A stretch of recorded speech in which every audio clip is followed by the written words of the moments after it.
RWBY Volume 2, Chapter 2, Welcome to Beacon.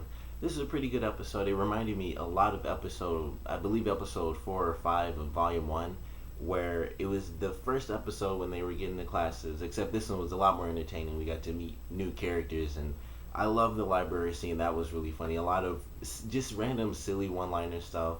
Nora at the end when she was just like, women. I thought that was funny. I enjoyed the little war game. Um, it also showed me they didn't really skimp at all in this episode on the facial animations, which I really thought was funny, especially when Weiss was having her sort of conquering dictator moment. I thought they were going to have her do the silly face she did in Volume 1, like when her eyes were crossed and stuff, but they didn't do that.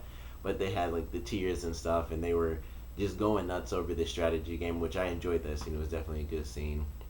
Uh, Weiss being called Ice Queen was funny, and then of course she was called Snow Angel by Neptune, and she kind of fell for that. And then Jean's just in the background, like, "Are you serious? Like, why didn't that work for me?" But it was cool to see that he called her Ice Queen, so it's like he's officially. That was pretty much it. Like he's officially over Weiss, so I thought that was cool. He basically blurted out the fact that everyone of the main characters, at least, knows that Blake is a faunus. Even Neptune knows because, of course, Sun kind of messed up and told him that in the first episode. So all the main characters, of course, know. I'm sure when the next two people come in for Sun's team, they're going to find out as well just because they're the new team and they're the main characters. But I enjoyed that entire scene. We got a lot of silly moments. I love when Neptune was like, "Aren't libraries for reading?" And Ren was just like, "Thank you." And of course, Nora jumped up like pancakes. But that was a great scene. And of course, before that, we actually got to meet yet another new character in the series, and that's the headmaster of the Atlas Academy.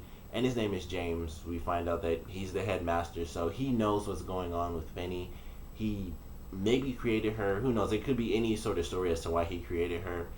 A random guess I'm gonna throw out now is that maybe he created her because he always wanted a child and he could never have one, or maybe he did and she's in the likeness of his daughter, but maybe not as smart with the silliness that's going on with her AI.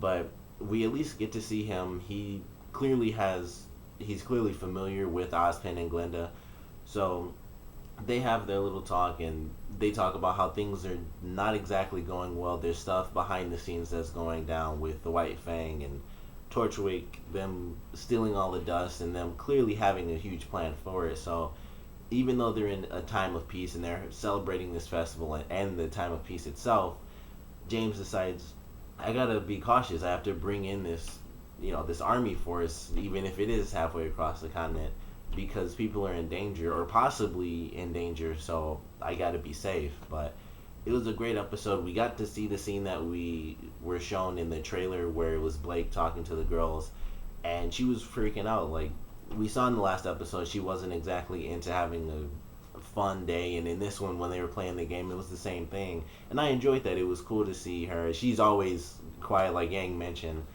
but you can tell it's just like she was completely out of it. In this episode, we got to see her confront her friends and say like, "Hey, I know I've been dissing and stuff, but it's because things are really freaking crappy right now. And even if we're not ready now, we may never be ready. So we just have to fight back because things are gonna get crazy, and we could all be killed or something." So I enjoyed that part. Ruby rallying the troops, and no one said "I," but I thought that was funny too. But they all rally together. They decide we're gonna take steps to try to stop whatever crazy plan is coming about. And of course, Ruby runs into basically 3 out of 4 of the people who's going to try to stop them.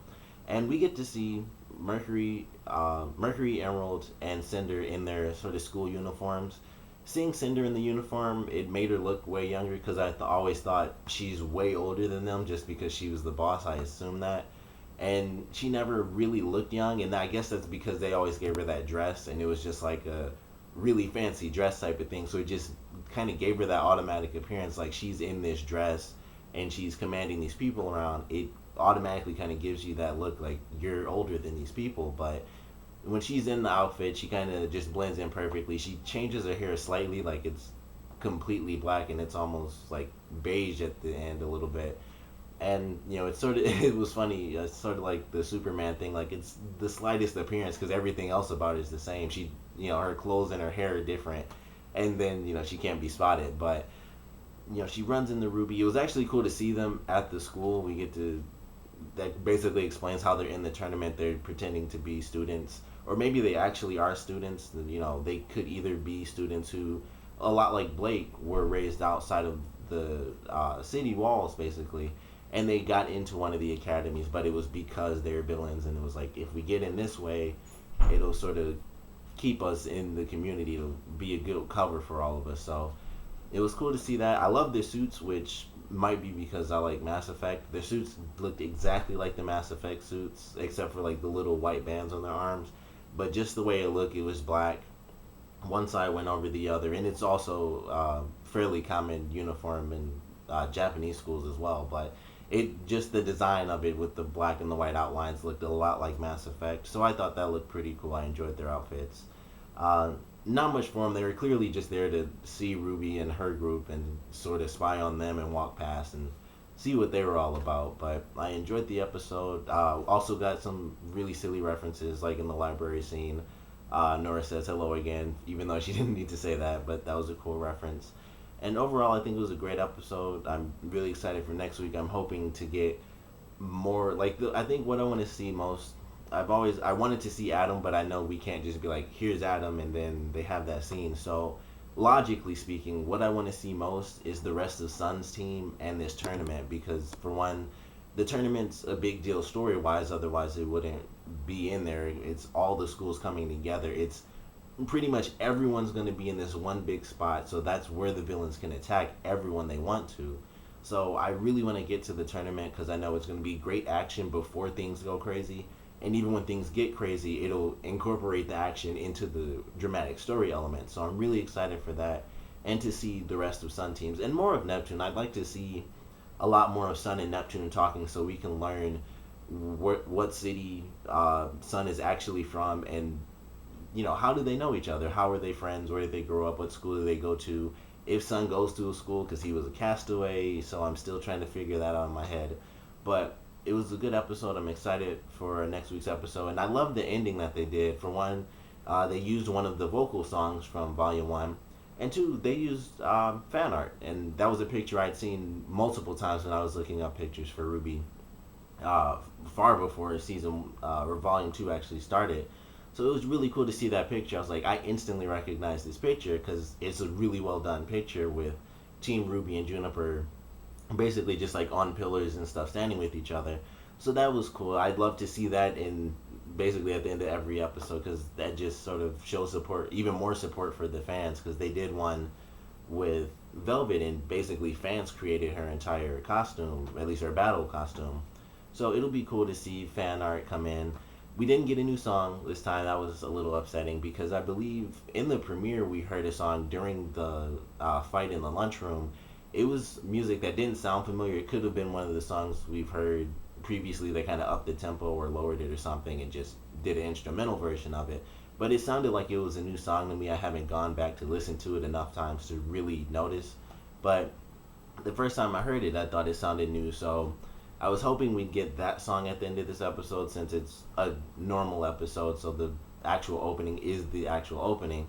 And instead we got a song that we do know. Still loved it. It was cool to actually get it, because I think this was the first time that song was put into one of the ending credit scenes. We got all the other custom songs before. So it was cool to hear that song in there. I'm excited to see what song they use next time. And I do hope it's more of the newer music, and I hope we get another song next week. That would be really cool too. But enjoyed this episode. Comment below. Let me know what you guys thought of it. Your favorite parts, your least favorite parts. And what do you guys think is going to be happening within these next couple of episodes? There are going to be 12 this entire season, for anyone who didn't know that. So this is our second. We've had the most epic lunch fight ever. We've had basically the library battle. I don't know, the library card game battle. And we got to see Emerald, Mercury, and the Cinder infiltrate the school. They've officially infiltrated the school, and James has brought his army into the city because he's cautious too. So how quickly do you guys think things are going to ramp up within these next couple of episodes? Comment below, let me know, and thanks for watching.